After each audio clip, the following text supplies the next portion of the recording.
Hey, what is up guys? Welcome back to the channel and welcome back once again to Gran Turismo 7, and we are starting off our Japanese car culture week, this time with something a little bit more on the light side. I thought it was a good time to maybe get this week started with the latest addition to Gran Turismo 7, which is the Toyota Corolla GR Morizo edition. Now currently this is unavailable in Brand Central. It came along as a free gift for those that took part in the TGR Cup, and now we have full access to this after being able to practice in it and such. I'm bringing you my full review of this car.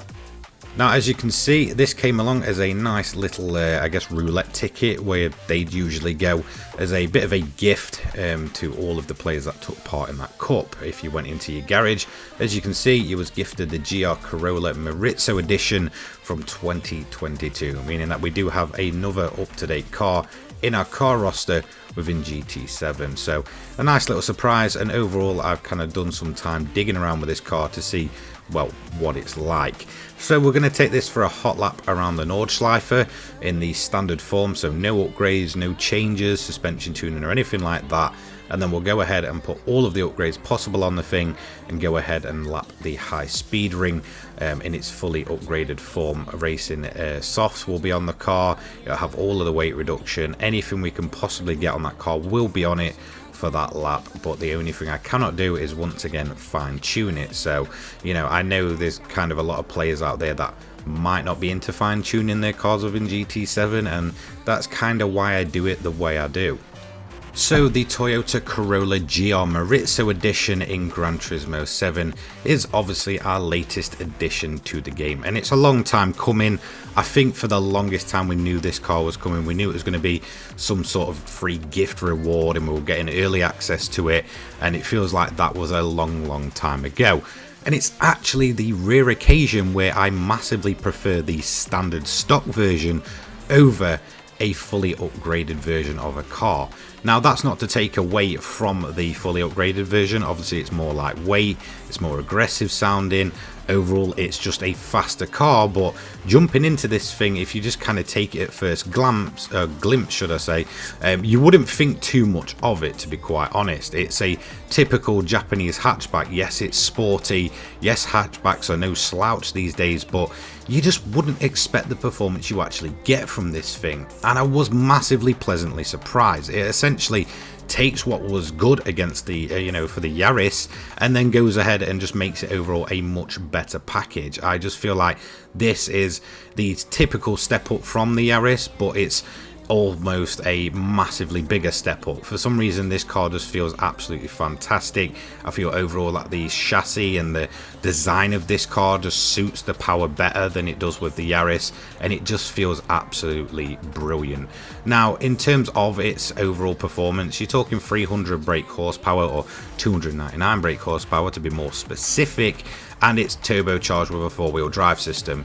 You'd expect it to be fast, but I just did not expect it to be just this quick.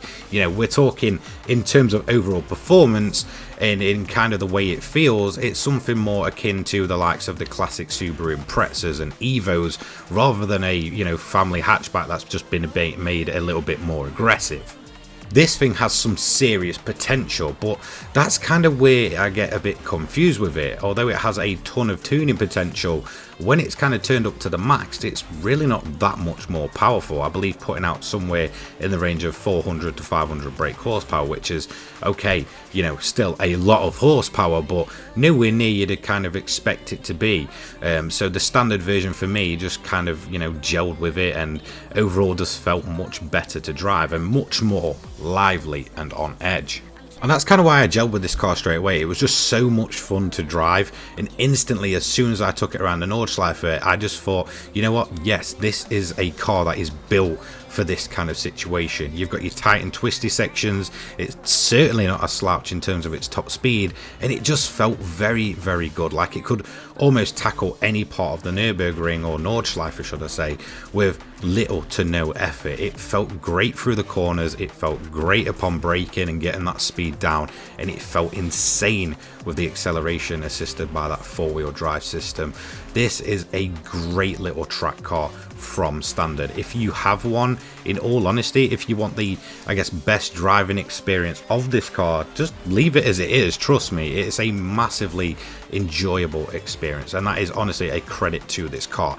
Now let's just quickly talk about the Corolla. I believe, and you can correct me if I'm wrong here, we don't get these in the United Kingdom, not in the sense of the full-blown GR version. I think we kind of get the GR line versions, which are sort of like the standard car with a bit of a kit on it and a bit of a sportier look, but that's about it. That's kind of as much of the Corolla as we get. So for me, the Corolla is actually a very interesting car. If I went ahead and, I say, drove in a, you know, typical United Kingdom city, say the likes of Sheffield, Nottingham, Doncaster and all that, I can probably see a couple of Yaris GRs in a day. You know, don't get me wrong, it's a stunning car, but the Corolla just appeals to me more because it's just something that we can't really get our hands on. And for me, that makes it a more exciting addition to the likes of GT7. I know a lot of people are saying, oh, just a poxy little hatchback, but for me, as someone that could probably never ever get their hands on this thing without paying an extortionate fee and, you know, going ahead and importing and all that stuff, the Corolla GR is a fantastic car, and in my opinion, it looks better than the Yaris by a mile. And that's really what we have to compare it to. You know, the Yaris is sort of the small, sleek, sporty version that we see in the likes of, you know, the WRC, and that makes a bunch of people want to get them, and it is a fantastic car. You know, even in GT7, it's a brilliant little hatchback. But for me, the Corolla is just more enjoyable, it's better looking, it felt better around the track, and overall it is just a better all-around package. And another little kind of, I guess, side note, what makes this interesting to me is we actually have the Corollas running in the BTCC, and I'm a huge fan of the British Touring Car Championship, so to finally be able to sort of jump in a version and see a bunch of, you know, you guys in the community making the BTCC liveries for this thing, it just makes it a great experience. And that's kind of the way I've gone with the fully upgraded version. I've kind of made it into a, I guess, a touring car more than anything, and that is just why it is just such a fantastic and awesome car to see within GT7. And again, the performance is there to match it. I had a fantastic blast around the Nordschleife with this car. Now let's talk about a little bit of a side note. This thing will come to Brand Central with the September update towards the end. Now I'm going to quickly predict this. I believe it will be, I think, the 28th of September.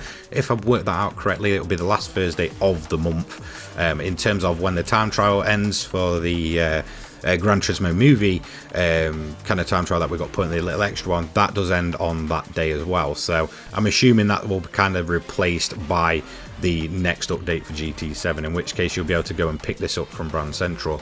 Now I'm not quite sure in terms of the play base how many people got their hands on this thing, but there was a little bit of a, I guess, a confusion on how to attain this. So as long as you took part in any of the rounds of the TGR Championship, you got this car.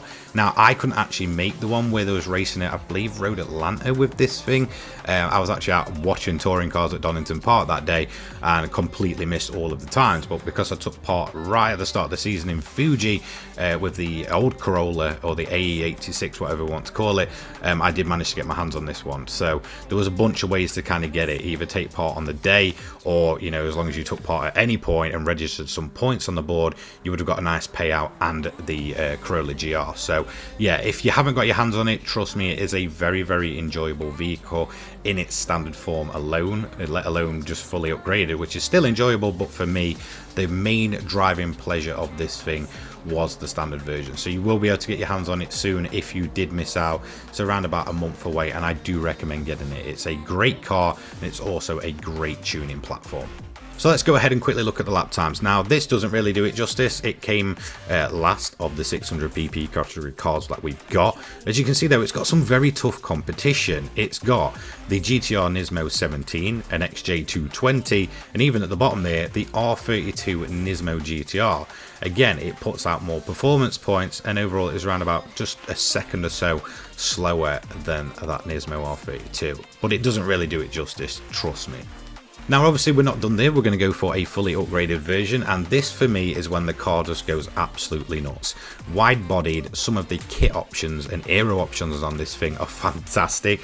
That rear spoiler just really appeals to me. It's so sort of in your face, and that's what I like about the Corolla.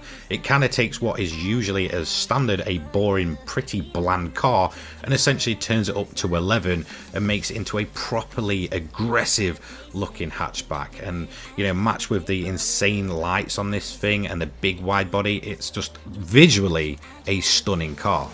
Now in terms of the high speed ring, this is mainly catered to, well, very high speed cars, and this is the weak point of the Corolla when it is fully upgraded. Its top speed isn't really anything to shout home about. It won't hit 200 miles per hour, at least when you've got all the parts on and it's not specifically tuned for high speed. However, through the corners, that four-wheel drive system and the brakes are absolutely fantastic. They are insane. From going to high speed to getting the speed down and getting through that corner, this car is among some of the best road cars in Gran Turismo 7 for it, which for me means that the, I guess, Corolla really suits the more short, tight and twisty technical sections when fully upgraded, and it won't kind of blow you away with its overall PP either, meaning that it is eligible probably in a very, very good custom form for both 600 and 700 PP events, meaning that is really kind of targeting those events mainly. So trust me, this is an enjoyable car. The only real downside actually is its fuel consumption really isn't as good as I expected. There is a lot of cars that do much better on the fuel consumption side. In terms of tyre wear and all that stuff, it's actually overall a fairly decent car. So there we go. It doesn't have many downsides at all. So in terms of this ranking, it comes at 9th overall out of 12. As you can see, it's just a little bit slower than the C1 from 1958. It comes in with a 1 minute 10.065. Again, it's not really tuned for high speed. It doesn't have the high speed performance of the likes of the Subaru Evo there, or even the Corvette, which hits way up to 200 miles per hour, whereas the Toyota kind of sits around about the 180 to 190 mark at top. So it's really losing out in those points. So the Corolla GR, is it a worthy addition to Gran Turismo 7? To be quite honest, I'd say yes, and I thought, you know, I'm just going to go ahead and get that review covered. That means we are fully done with the 1.36 cars now that they are all available in, you know, any form we want. So fully upgraded, standard, you know, we all really have access to this as long as you kind of took part in it, just kind of like the Toyota Ambulance as well. So for me, yeah, this is a worthy addition and I'm glad to see it in the game. Now, I'll be getting into some more kind of, I guess, classic JDM stuff, some Japanese race cars from over the years for the rest of the week. I just thought we'd start off rather light by covering, obviously, Gran Turismo 7's latest edition, which is the reason why I've kind of brought the Japanese week forward and kind of moved the ridiculous car week to a, you know, a little bit further down the line. So I'll cover everything to do with Japanese car culture, JDM vehicles, race cars, race tracks, all over this next week or so. So thank you so much for joining me for the opening video of them all. I will continue on over the weekend and into next week covering everything to do with Japan. Have a great weekend, guys. Take care. Peace.